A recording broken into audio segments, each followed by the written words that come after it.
하나님은 살아계십니다. 하나님을 기대합니다. 하나님은 하실 수 있는 줄 믿습니다. 지난 주일에 한 집사님이 저에게 목사님, 교회 와이파이 용량을 좀 늘려주셔야 될 것 같아요. 와이파이가 사용하다가 자꾸 끊어져요. 그리고 이야기를 합니다.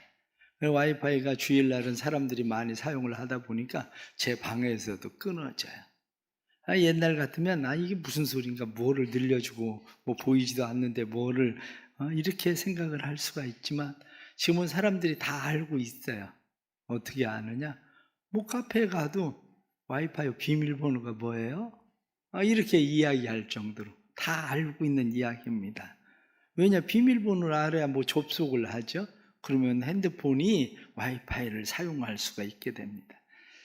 작년에 안식월이 돼서 미얀마에 로밍을 해가지고 갔습니다. 그런데 미얀마 군부가 와이파이를, 인터넷을 기본적으로 다 차단을 해버렸어요. 로밍을 해갔는데 인터넷이 안 되는 거예요. 로밍을 해갔는데.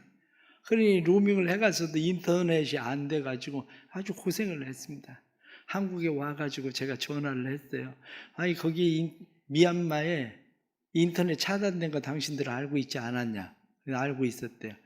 그러면 내가 로밍을 한다 그러면 로밍을 안 해줘야지, 거기 가도 소용없습니다 해야지, 로밍을 해주면 어떻게 하냐? 그래, 취소해달라. 이때 못 해준대요. 그러냐? 그러면 나는 또 방법이 있다. 내가 소송을 하겠다. 그랬더니 위에다 연락해보고 알려주겠대요. 그러더니 연락하고 바로 전화 왔대요. 없던 걸로 해줄게요. 이게 왜 사람들이 요즘 그냥 막 얘기하면 그냥 안 받아들이고 뭐 어쩌게 한다, 인권위원회 뭐 막 얘기를 하게 되느냐면, 그렇게 해야 말을 들으니까. 이게 이번에도 갔는데 공항에서 이게 뭐가 안 되잖아. 인터넷은 열리는데 뱅뱅뱅뱅 돌기만 하고 터지질 않아. 그러니까 하는 수 없이 공항에 있는 직원들이 자기네 사용하는 와이파이를 가지고 그걸로 해주니까 겨우 인터넷이 연결이 되고. 세상 살면서 눈에 보이는 게 다가 아닙니다. 보이지 않는 것이 이 공간 안에 훨씬 더 많죠. 뭐 미얀마뿐만 아니라 기본적으로 국가를 통제하는 기관들은, 나라들은 다 인터넷만 다 통제하잖아요. 지역별로 통제하고 다. 이게 도대체 이 공중에 뭐가 있어서 뭐를 통제하고 뭐를 막고 이렇게 할 수 있나 생각하지만 세상은 지금 그런 세상입니다. 눈에 보이는 것이 전부가 아니죠. 눈에 보이지 않아도 들리는 거. 그런데 우리가 듣는 것만도 전부는 아니잖아요. 우리가 듣는 것도 가청권 안에 있는 것만 들리는 거예요. 그보다 더 커도 들리지도 않고 그보다 더 작아도 들리지도 않고, 우리는 그 가청권 안에 있는 것만 들립니다. 냄새는 어떻습니까? 내가 냄새를 맡고 있다고 해서 냄새를 다 맡습니까? 그렇지 않아요. 우리의 냄새에 맞는 숫자는 얼마 안 됩니다. 그런데 냄새가 종류가 억이 넘습니다. 냄새 종류가. 그러니 우리가 이 세상을 살아가면서 이 공간 안에만 해도 적외선이 흐르고 수많은 선들이 흐르고 보이지 않는 일들이 이 안에 얼마나 많이 일어납니까? 성경은 말라기 3장 2절 말씀에도 내 이름을 경외하는 너희에게는 공의로운 해가 떠올라서 치료하는 광선을 바라리니 너희가 외양간에서 나온 송아지같이 뛰리라. 우리가 하나님의 치유하는 광선을 볼 수 있으면, 그것을 발견하면 우리 안에 치유가 일어나는 거죠. 치유하는 하나님의 광선, 그 광선을 통해서 우리에게 치유와 회복의 역사가 일어납니다. 오늘날에도. 보이지 않는 것들이 존재하지 않는다고 생각을 하고 산다면 세상에 그것처럼 어리석은 사람이 어디 있겠습니까? 보이지 않는 것을 인정하지 않고 살아간다면 그 사람은 과학 문명을 받아들이지 않겠다는 거거든요. 과학 문명을 받아들이지 않는 건 안 받아들인다고 합시다. 그런데 받아들이지 않으면 그 사람에게는 어떤 일이 일어납니까? 받아들이지 않으면 문명의 혜택을 누리지 못하고 사는 거죠. 결국에는 그것을 받아들임에 따라서 자신의 삶의 변화가, 놀라운 역사가 일어나는 거죠. 신앙생활도 마찬가지입니다. 신앙생활에 보이는 것이 전부가 아닙니다. 신앙생활은 이런 눈에 보이지 않는 것보다도 훨씬 더 높은 고차원적인 겁니다. 왜냐하면 신앙생활은 원래 보이지 않는 것을 보는 것처럼 사는 것이 신앙생활이라고 해요. 특히 하나님은 보이지 않지만 보이지 않는 하나님을 보는 것처럼, 하나님을 실제하는 것처럼 그렇게 살아가는 것이 신앙생활의 기본입니다. 보이지 않는 하나님을 인정하고 받아들이고 살아가는 것. 하나님의 실제를 믿지 않으면서 만약 이곳에 와서 여러분들이 지금 예배를 드리고 있다면 그것은 자기 스스로 속는 거예요. 그것은 다른 사람을 속이는 것과 마찬가지예요. 자기가 믿고 싶어도 믿어지지 않아서 하나님 나도 믿고 싶은데 안 믿어져요. 나도 좀 믿게 해주세요. 그래서 예배를 드리고 참여하는 건 다른 거죠. 그런데 나는 믿어지지도 않는데 마치 믿는 것처럼, 하나님이 보이지도 않는데 보는 것처럼 그렇게 내가 살아가는 그런 삶은 그냥 다른 사람들을 속이는 것뿐만 아니라 자기 자신을 속이는 겁니다. 신앙생활은 우리의 삶에 보이지 않는 것을 실제하는 것, 보이지 않는 하나님을 믿고 살아가는 것, 보이지 않는 하나님이 실제 되게 하는 것, 이게 바로 신앙생활이고 이게 바로 믿음 생활입니다. 지난주에 저는 여러분들에게 나면서부터 시각장애인 된 사람에 대해서 말씀을 드렸습니다. 예수님께서 시각장애인에게 진흙을 이겨서 침을 이겨서 눈에 바르고 실로암에 가서 씻어라 이렇게 이야기했더니 이 사람이 실로암에 가서 눈을 씻고 보게 되었어요. 보게 된 이 시각장애인이 예수님을 보고 내가 그 사람이다 이렇게 예수님이 하시는 말씀을 듣고 내가 믿습니다. 당신은 하늘로부터 온 하나님의 사람 메시아인 것을 내가 믿습니다 이렇게 고백을 합니다. 그런데 예수님께서 바리새인이나 예수님의 제자들을 향해서 너네는 참 불쌍한 사람들이다. 왜 불쌍한 사람들이라고 말합니까? 너네는 본다고 하지만 실상은 보지 못하니까 불쌍한 거다. 보지 못해서 차라리 안 보인다고 그러면 차라리 나은데 보지도 못하면서 보는 것처럼 너희가 그렇게 행하니 너희는 참 불쌍한 사람이다. 그렇게 이야기합니다. 왜? 3년 동안 예수님을 따라다닌다고 열심히 따라다녔습니다.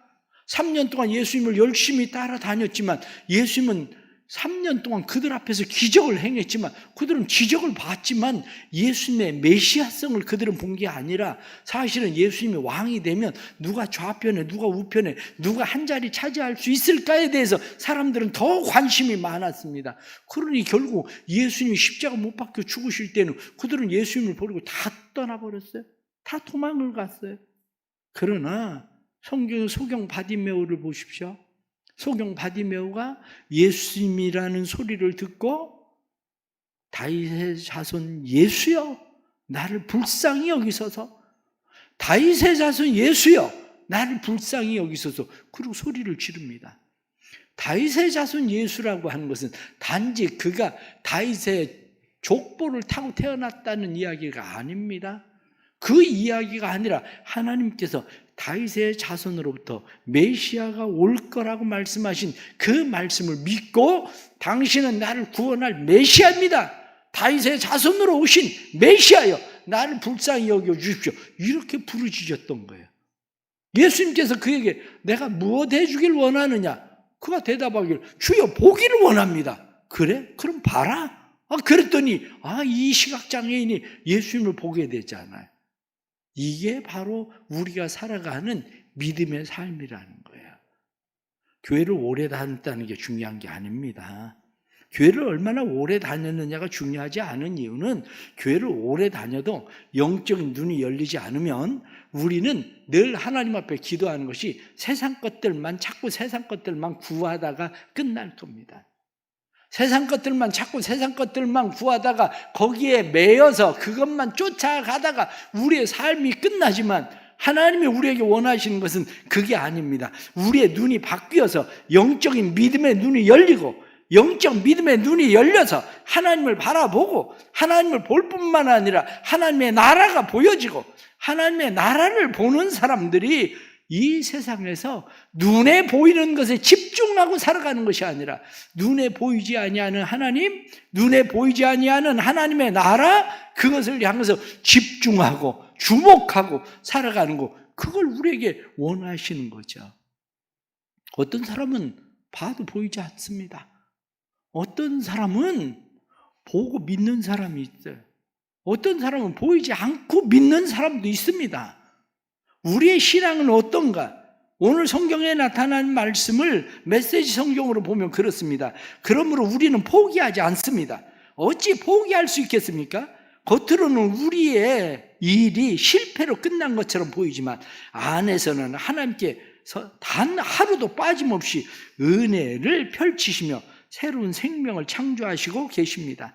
현재의 힘겨운 시기는 장차올 복된 시기, 우리를 위해 마련된 상당한 잔치에 비하면 하찮은 것입니다. 눈에 보이는 것이 전부가 아닙니다.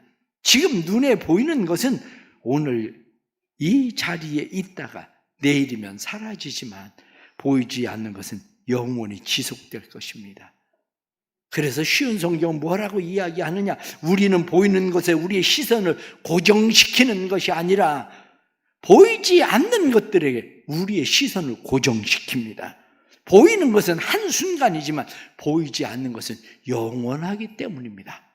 그렇게 말씀합니다. 그렇습니다. 우리는 지금 힘들고 어려운 상황들을 살고 있어요. 세상 살아가면서 물가는 점점 올라가고 전쟁의 소식들은 끊임없이 요란하고 우리의 나라가 외교의 문제들도 여러 가지 힘든 일들도 있고 삶의 일들이 점점 힘들어가지만 우리는 눈에 보이는 거기에 집중하는 사람들이 아니라 보이지 않는 것에 더 집중합니다. 때로는 기가 막힐 수렁과 웅덩이에 빠진 것 같고 때로는 질병이 우리에게 찾아오고 때로는 환난이 우리에게 밀려오고 그래도 사도 바울이 고백하던 것처럼 우리는 그것을 바라보고 사는 사람들이 아닙니다. 우리는 보이지 않는 것에 집중합니다. 우리는 우리를 위해서 행하신 일하시는 하나님에게 집중합니다라고 고백하는 거죠. 그러면 어떻게 해야 우리는 믿음의 눈이 열립니까? 어떻게 해야 영의 눈이 열립니까? 믿음의 눈, 영의 눈이라고 말하는 것은 내가 영적 존재라는 사실에 대해서 인식해야 영의 눈이 열립니다. 내가 영적 존재라는 것에 대해서 인식하는 것뿐만 아니라 인정해야 영적인 눈이 열립니다. 사람들은 자신이 영적 존재라는 사실 자체도 모르고 삽니다. 내가 영적 존재라는 사실 자체에 대해서 인식하고 인정해야 되는데 그것이 없으니까 늘 내가 아는 것이 전부 다인 것처럼 살아요. 아무리 와이파이 얘기를 해도 내가 와이파이가 뭔지 사용해 본 적이 없는 사람은 그게 뭐야? 그까짓 게 왜 필요한 건데? 이렇게 생각할 수밖에 없습니다. 신앙생활도 마찬가지로 하나님께서 사람을 지으시고 사람의 코에 하나님의 생기, 루하흐, 하나님의 숨, 그것을 불어넣으셔서 인간이 생명이 되었다. 하나님의 형상을 가진 존재가 되었다. 그래서 인간은 영적 존재다라는 인식이 있어야 됩니다. 그런데 그 영적 인식이 없으면 우리는 늘 생각하는 것이 그래 뭐 사람은 뭐 아메바에서 진화돼 가지고 점점 원숭이가 변해 가지고 인간이 됐다는데 그러면 인간은 고등 동물에 불과한 거예요. 인간이 고등 동물에 불과한 인간의 변화가 무슨 변화가 그렇게 일어나겠습니까? 다른 동물들이 신에 대해서 아무 관심도 가지고 있지 않지만 인간은 유독 왜 신에 대한 관심을 가지고 있을까요? 인간이 유독 신에 대한 관심을 가지고 있는 이유는 인간이 영적 존재이기 때문에 신에 대한 관심을 가지고 있는 겁니다. 그런데 우리가 영적 존재라고 하는 사실에 대해서 우리가 깨닫지 못하면 영의식 자체가 없습니다. 영의식. 자신이 영적 존재라고 하는 의식을 가지고 있는 사람이라면 그 의식이 단순히 의식이 아니라 내가 인정하고 고백하는 고백이 돼야 됩니다. 그게 무슨 말이냐? 내 인생은 내 손에 있는 게 아니라 내 인생은 하나님의 손에 있다는 사실에 대한 인정입니다. 내 힘이나 노력이나 열심에 의해서 내 인생이 되는 게 아니고 내 인생은 하나님의 생명싸개 아래 감추어져 있는 하나님의 보장 안에 있는 내 인생은 하나님의 뜻하시고 계획하시고 하나님의 섭리 속에서 움직인다는 사실을 인정하는 거예요. 성경에 나오는 말씀들을 보십시오. 성경의 구약 성경은 항상 하나님을 뭐라고 고백합니까? 구약 성경은 끊임없이 하나님에 대해서 고백하기를 하나님은 나의 산성이요 방패시요 요새시요 하나님은 나를 돕는 자시고 하나님은 나의 해요 하나님은 나의 왕이십니다. 나의 구원자십니다. 그리고 고백하잖아요. 왜? 하나님에 대한 인식, 보이지 않는데 보이지 않는 하나님에 대해서 하나님을 나의 왕으로, 하나님을 나의 주로, 하나님을 나의 구원자로, 하나님을 나의 산성, 방패, 요새로, 신약은 그것을 한마디로 뭐라고 이야기합니까? 하나님 아버지 이렇게 부르는 거예요. 하나님 아버지. 하나님을 아버지라고 부를 수 없으면 영의식이 없는 거예요. 하나님을 아버지라고 부를 수 있는 사람이 영의식을 가지고 사는 거예요. 영의식이 내 안에 있다면 내가 고백해야 돼요. 뭐라고 고백해야 되느냐? 내 영혼아 왜 낙심해 있냐? 내 영혼아 왜 절망해 있냐? 내 영혼아 힘을 내라. 내 영혼아 강하라. 내 영혼아 강건하라. 내 영혼아 일어서라. 그리고 자기 영혼을 향해서 끊임없이 말해야 돼요. 시편 42편 5절 11절 말씀 보면 내 영혼아 내가 어찌하여 낙심하며 어찌하여 내 속에서 불안해하는가? 너는 하나님께 소망을 두라. 그가 나타나 도우심으로 말미암아 내가 여전히 찬송하리로다. 이렇게 말씀한 것처럼 내 영혼아, 그리고 자기 자신 안에 있는 영에 대해서 자기 자신이 깨워야 돼요. 왜? 내가 나를 알잖아. 내 안에 영이 어떤 상태인지. 우리 안에 있는 영이 세상만 바라보고 막 살다가 보니까 세상에 우리의 시선이 고정돼 버렸어요. 세상만 바라보고 살다가 보니까 우리의 영이 면역력이 떨어져 버렸어. 그래서 세상에 모든 악한 것들에 대하여 면역력이 있어야 되는데 면역력 없이 무저항, 그렇게 우리의 영이 완전히 무기력해져 버렸어요. 그런데 다시 우리의 영을 향해서 말해야 돼요. 내 영혼아 하나님을 바라봐라. 내 영혼아 하나님께 소망을 두어라. 내 영혼아 하나님을 찬양해라. 내 영혼아 일어서라. 강건하라. 힘을 내라. 자기 안에 자기가 그렇게 고백할 수 있는 것은 내가 영적 존재라는 인식이 있을 때 그런 고백이 되는 거지, 내가 영적 존재라는 사실 자체가 없는 사람이 어떻게 그런 고백을 할 수 있겠습니까? 우리 사랑하는 성도들 안에 이러한 은혜가 있기를 축복합니다. 자신에게 말하십시오. 자신의 영을 향해서. 뿐만 아니라 하나님을 인정하고 고백하십시오. 하나님 아버지, 하나님은 나의 산성이십니다. 나의 방패이십니다. 나의 요새십니다.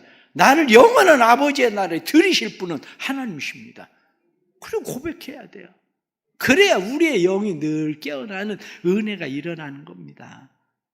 예수님께서 십자가 못 박혀 죽으실 때 주님의 제자들은 다 도망을 가버렸대요. 그들이 부활하신 주님을 만났을 때야 변했을 것 같은데 그것도 아니었어요. 주님을 만났는데, 부활한 주님을 만나고 나서도 예수님의 제자들은 어떻습니까? 난 고기나 잡으러 가겠다고 또 고기 잡으러 가잖아요. 그런데 성령의 역사가 일어나니까 그들의 눈이 열리고 불이 혀같이 갈라지는 하나님의 성령의 바람이 오는 것을 그들이 경험할 때야 비로소 영적인 사람이 되거든요. 우리 안에 이 은혜 있기를 축복합니다. 때로는 우리의 삶이 힘들고 어려운 여러 가지 고난을 만나지만, 그러나 그때에 믿음의 눈, 영의 눈이 열린다는 걸 깨달아야 됩니다. 예수님이 십자가에 못 박혀 죽으실 때에 예수님 곁에 있었던 강도를 보십시오. 같이 예수님하고 같이 못 박혀버렸어요. 도망갈 수도 없어. 꼼짝달싹 할 수도 없어. 그런데 이 강도는 무엇라고 이야기합니까? 주님, 당신의 나라에 임하실 때 나를 기억해 주십시오. 그때 예수님께서 네가 나와 함께 낙원에 오늘 이룰 것이다. 사랑하는 성도 여러분, 지금 힘들고 어려서 꼼짝도 할 수 없는 상황, 다른 데 의지하고 비벼볼 데가 없으면 난 십자가에 매달린 강도 같은 상황이구나. 내가 지금 주님을 부르고 주님을 찾지 않으면 나는 주님을 만날 수가 없구나. 지금 내가 주님을 향해서 눈이 뜨여져야 되는구나. 그리고 주님 도와주십시오. 고백해야 됩니다. 이 고백이 일어날 때에 우리의 삶에 영적인 눈이 열리는 거예요. 영적 눈이. 두 번째는 믿음의 눈을 가지고 집중하십시오. 믿음의 눈을 가지고 믿음으로 살아가십시오. 과학자들을 보십시오. 과학자들은 자기가 가지고 있는 지식이 분명하다는 믿음을 가지고 계속 실험을 해요. 10번, 20번, 100번, 1000번. 왜? 내가 가지고 있는 이 지식이 분명하다는 거예요. 그래서 그는 실험하고 또 실험하고 그래서 그걸 증명해내요. 과학자들은. 다른 사람은 아니 그 말이 안 되는 소리인데 아니 그게 어떻게 말이 되냐고. 이렇게 해도 이 과학자는 믿음을 가지고 있어요. 내가 가지고 있는 이 지식이 맞다. 그래가지고 그는 계속 실험을 하는 거예요. 신앙생활도 마찬가지입니다. 신앙생활도 다른 사람들이 뭐 교회 간다고 뭐 그게 뭐 무슨 그런 일이 일어나겠어? 기도한다고 되겠어? 믿는다고 뭐 그래. 사람들이 그렇게 얘기해도 무슨 소리? 내가 믿는 믿음은 분명한 거야. 내가 믿는 믿음이 확실한 거야. 그래서 그것을 증명해내는 게 그게 신앙생활이고 그게 믿음생활입니다. 이 신앙생활, 이 믿음의 생활을 하는 사람들은 눈에 보이는 것으로 하는 게 아니에요. 세상에 눈에 보이는 게 전부가 아닌 것은 사랑이 눈에 보입니까? 미움이 눈에 보입니까? 아니 집에서 아내가 밥을 열심히 잘해주면 사랑하는 겁니까? 안 그래요. 엄마가 뭐 밥 열심히 잘해주면 사랑해서 그러는 겁니까? 그러면 식당에서 밥 해주는 아줌마는 나를 사랑하나? 그건 아니잖아. 사랑이라고 하는 것이 눈에 보이지도 않지만 분명한 것은 사랑이라고 하는 것이 있다는 거죠. 우리도 마찬가지로 이 세상을 살아가면서 눈에 보이지는 않지만 우리가 분명하게 믿는 것이 있습니다. 그런데 이 분명하게 믿는 그 믿음이 세상과는 다른 게 있어요. 세상은 자연적인 믿음을 가지고 살아요. 자연적인 믿음이라고 하는 것은 내가 오늘 지금 잠을 자고 나도 지구는 멈추지 않고 돈다는 거예요. 그건 내가 가지고 있는 자연적 믿음입니다. 여기 우리가 이렇게 편안하게 앉아 있을 수 있는 것은 이 건물이 무너지지 않는다는 믿음을 가지고 있기 때문에 우리는 이 밑에 앉아 있는 겁니다. 마찬가지로 우리가 믿고 집중해야 되는 게 뭐냐? 하나님이 나를 사랑하신다는 거예요. 사람들이 그게 사랑이 어디 보여? 하나님 우리를 사랑하시는 게 이렇게 이야기해도 무슨 소리? 하나님 나를 사랑하셔. 하나님이 나를 사랑하신다는 것을 믿는 거, 하나님이 나를 위해서 놀라운 계획을 가지고 계신다는 것을 믿는 거, 그것뿐만 아니라 하나님이 나를 위해서 일하실 것이라고 믿는 거, 이게 바로 우리가 가져야 될 믿음입니다. 너희 부모는 너희를 버릴지라도 나는 너희를 버리지 않는다. 나는 너희가 백발이 성성할 때까지 너희를 안고 품고 너희를 이끌어낼 것이다. 성경에 말씀한 것처럼 하나님은 내게 그런 하나님이시다. 그걸 믿는 거예요. 하나님이 나를 사랑하셔서 그 아들 예수 그리스도를 보내주시고 예수님이 나를 사랑하셔서 십자가에 못 박혀 죽으셨다는 것을 믿는 겁니다. 그래서 영원한 하나님의 나라를 우리에게 유업으로 주시겠다고 약속하신 대로 그 나라는 나를 사랑하시는 하나님께서 내게 주신 나라라는 것을 믿고 그 나라에 집중하는 겁니다. 그것뿐만 아니라 예수님이 나를 위해서 십자가 못 박혀 죽으셨다? 예수님이 나를 위해 십자가 못 박혀 죽으신 죽음은 대속의 죽음이라고 그래요. 대속의 죽음이라고 하는 것은 예수님께서 나의 모든 것을 다 담당하셨다는 것이에요. 우리의 죄뿐만 아니라 우리의 병과 우리의 질과 우리의 연약함 모든 것을 주님이 다 담당하셨다. 그걸 믿는 거예요. 오늘 교회 왜 오셨습니까? 교회 오신 이유는 하나님 나를 사랑한다는 걸 믿기 위해서 온 거예요. 믿기 때문에 온 거예요. 하나님이 나를 사랑한다는 것을 믿으면 나를 사랑하시는 하나님께서 내게 대속자로 예수 그리스도를 보내주셨으니 예수님께서 우리의 병과 질과 연약함과 우리의 모든 것을 주님께서 무거운 짐을 담당하셨다는 것을 믿고 하나님 앞에 내려놓는 거예요. 오늘 이 시간 그것을 하나님 앞에 내려놓을 수 있는 사람은, 하나님 앞에 집중할 수 있는 사람은 하나님이 책임져 주시는 그 은혜를 만나고 경험하는 거죠. 그래서 어떤 사람은 얘기하기를 교회에 와서 예배만 드리고 갔는데 변했다. 예배만 드리고 갔는데 달라졌다. 예배만 드리고 갔는데 일이 내가 계획한 것보다 훨씬 더 잘 되는 일을 만났다. 그 얘기하고 있는 거죠. 그 이야기를. 어떤 분이 제게 그런 이야기를 해요. 자기가 처음에 선교지를 갈 때엔 굉장히 두려웠대. 의사를 하시는 분이 의사를 하면서 자기가 일주일 병원 문을 닫고 간다는 게, 직원들도 다 쉬게 하고 간다는 게 쉽지가 않았대. 그런데 일주일 갔다 오고 나서 자기가 느낀 게 있대요. 와, 나는 선교지 다녀왔는데 이 일은 하나님이 하셨네? 그때부터 달라지더라는, 그때부터 선교지를 가는 게 두렵지 않더라는 거예요. 그때부터. 신앙생활은 하나님을 믿고 의지하고 신뢰함으로 하나님께서 우리의 모든 것 담당하게 하기 위해서 예수 그리스도를 보내주셨다는 것을 믿고 그 믿음 가지고 하나님에게 집중하고 살아가는 것, 이게 바로 영적인 눈이 띄어지는 방법입니다.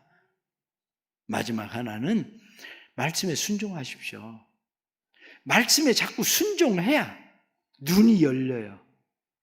믿음의 눈, 영적인 눈이 열리는 것은 말씀에 순종할 때 눈이 열리는 거지, 순종하지 않고 가만히 있을 때 열리는 게 아닙니다. 근데 종종 사람들은 그런 생각을 해요. 하나님이 나한테 분명하게 얘기하시면 내가 순종하겠다고. 그러면 여러분, 하나님이 분명하게 아프리카 선교지 가라고 그러면 다 털고 갈 것 같습니까? 아멘 할 수 있는 사람은 당해보면 알아. 하나님이 나한테 야, 네 재산 절반 팔아서 가난한 사람들에게 나누어 줘라. 그러면 할 수 있을 것 같습니까? 못해. 왜 못하느냐? 그 못하는 가장 중요한 이유가 어디에 있느냐면, 하나님이 가장 쉽게 우리에게 말씀하시는 말씀도 우리가 순종하지 않으니까. 기본적인 하나님의 말씀에 순종하는 게 뭐냐? 기본적인 하나님의 말씀에 순종하는 일은 예배요. 하나님 앞에 내가 예배자가 되지 못하는데 하나님의 말씀에 순종하고 하나님의 영적인 눈이 열려서 하나님을 보겠다고? 하나님이 기도하면 된다고 말씀하시는데 기도하지 않는데 영적 눈이 열리기를 원한다고요? 그렇지 않습니다. 성경은 우리에게 끊임없이 말씀하시는 것이, 우리가 하나님의 역사를 믿고 의지하면, 하나님 앞에 기도하면 하나님께서 우리를 위해서 일하시겠다고 말씀하시는데, 믿음의 사람들 다 보십시오. 믿음의 사람들은 하나님의 말씀에 순종할 때 하나님을 경험하잖아요. 요단강을 건너가는 것도 믿음으로 순종할 때 경험하고, 여리고성이 무너진 것도 순종하고 경험을 하고, 삶은 하나님의 말씀을 순종할 때 비로소 우리의 삶 속에 하나님을 경험하는 거예요. 그런데 제가 성도들을 보면서, 저 자신을 보면서도 기도하지 않는데 영적인 눈이 열려서 하나님을 보게 해달라고? 그렇지가 않습니다. 진짜 하나님을 믿고 영적인 눈이 열리기를 원하면 기도하십시오. 구하라 그러면 주실 것이요, 찾으라 찾을 것이요, 두드리라 그러면 열릴 것이다. 내게 부르짖으라 그러면 내가 알지 못하는 크고 비밀한 일을 내게 보이리라. 내게 구하라 그리하면 내가 열방을 내게 유업으로 주리라. 구하고 찾고 두드리면 하나님께서 우리에게 주시고 찾아지게 하시고 열리게 하시는 은혜를 주시는 그 하나님, 이 하나님에 대한 믿음을 가지고 살아가는 일들이 우리에게 얼마나 필요한 것인지 예수님은 끊임없이 우리에게 믿음에 대해서 강조하세요. 믿음에 대해서 강조하시는 주님께서는 믿음의 사람들이 예수님의 옷자락만 만져도 나음을 받는 일들을 보게 하시고, 뿐만 아니라 자기의 친구들을 침상에 메고 와서 그들이 지붕을 뜯고 내려도 예수님께서 치유하시고, 성경에서 우리에게 말씀하고 있는 주님의 말씀 가운데 내 믿음대로 되라 이렇게 말씀하시는 말씀이 얼마나 무서운 말씀인지 아세요? 믿음이 있는 사람에게는 무서운 말씀이 아니라 그거야 그렇게 반가운 이야기가 없겠지. 그런데 종종 저도 스스로 생각하기를, 하나님이 나한테 네 믿음대로 되라 그럼 난 도대체 뭐가 될까? 왜? 내가 하나님에 대해서 그렇게 믿는다고 얘기해도 때로는 따지고 보면 네 믿음대로 되라 그럴까 봐 겁이 나. 그러니 우리의 삶이 하나님은 우리에게 무엇라고 말씀하십니까? 이스라엘 중에 이만한 믿음을 보겠느냐? 내가 올 때, 인자가 올 때 믿음 있는 자를 보겠느냐? 이렇게 말씀하시는 것처럼 믿음 있는 자, 순종하는 자, 그 사람이 필요한 거죠. 오늘 우리는 말씀을 보면서 우리가 집중해야 되는 것은 땅이 아닙니다. 하나님에게 집중하면 땅의 문제는 해결되는 거지. 하나님에게 집중하면 땅의 문제는 하나님께서 그 큰 영광에 비교하면 이 고난 극히 작은 것, 비교할 것 안 되는 그러한 것이다. 내가 정말 집중해야 될 것은 하나님에게 집중해라. 바로 그 얘기하고 있는 거거든요. 믿음의 눈이 열리기를 축복합니다. 믿음의 눈이 열려져서 우리의 현실의 삶이 우리를 지치게 하고, 우리를 피곤하게 하고, 우리를 낙심하게 하고, 우리의 모든 에너지를 소진시키는 일을 한 때에 하나님 앞에 나와서 믿음으로 예배를 드릴 때 부활의 주님을 만나고 우리가 새 힘을 얻고 능력을 얻고 하나님이 부으시는 은혜가 절망적인 상황 가운데서도 우리의 삶의 희망이 돼서 세상을 이기게 하시는 은혜가 되기를 축복합니다. 영적 존재의 힘을 인식하십시오. 인식한다면 하나님 아버지 그러 부르십시오. 하나님 나를 구원해 주십시오. 하나님이 나의 방패이시오. 요새시오 산성이십니다. 하나님이 나를 돕는 자십니다. 그리고 고백하십시오. 뿐만 아니라 하나님에게 집중하십시오. 하나님에게 집중하시고 하나님이 나를 사랑한다는 것을 믿으십시오. 내 모든 병과 질과 연약함을 예수 그리스도에게 담당시키셨다는 것을 그냥 믿으십시오. 그것을 믿는다면 기도하십시오. 예배자가 되십시오. 그리고 하나님 앞에 더 가까이 가십시오. 그러면 우리의 삶 속에 하나님이 우리를 위해서 행하시는 일들을 보게 될 겁니다. 하나님이 우리를 위해서 행하시는 일들을 보면서 하나님이 하나님 되심을 경험하는 놀라운 역사가 우리 성도들의 삶에 일어나기를 주의 이름으로 축복합니다. 기도합시다. 세상을 바라보면 낙심하고 절망할 수밖에 없는 일들이 우리 안에 가득합니다. 그러나 낙심과 절망 가운데 하나님 아버지, 우리가 희망을 두는 것은, 소망을 품는 것은 하나님께 희망을 품고 소망을 둡니다. 내 영혼아, 내가 어찌하여 낙심하는가? 내가 어찌하여 불안해하는가? 내가 어찌하여 두려워하는가? 하고 내 안에 스스로 말할 줄 알게 해주시고, 우리가 내 안에 계시는 하나님을 확신하며 하나님 아버지 도와주십시오. 하나님 아버지 일으켜 세워주십시오. 그리고 하나님을 믿고 의지하고 신뢰함으로 나아갈 수 있도록 도와주옵소서. 하나님을 믿고 의지하고 신뢰할 때에 하나님이 우리의 삶에 경험되어지는 하나님 되게 해주시고, 우리의 삶의 모든 무거운 짐들을 주께 맡기셨으니, 담당시키셨으니 예수 안에서 참된 자유와 평안을 누리게 하시되, 기가 막힐 수렁과 웅덩이에 빠져 있을지라도 그곳에서 건지시는 하나님을 경험하며 세상을 넉넉히 이길 수 있도록 도와주옵소서. 예수님의 이름으로 기도드리옵나이다. 아멘.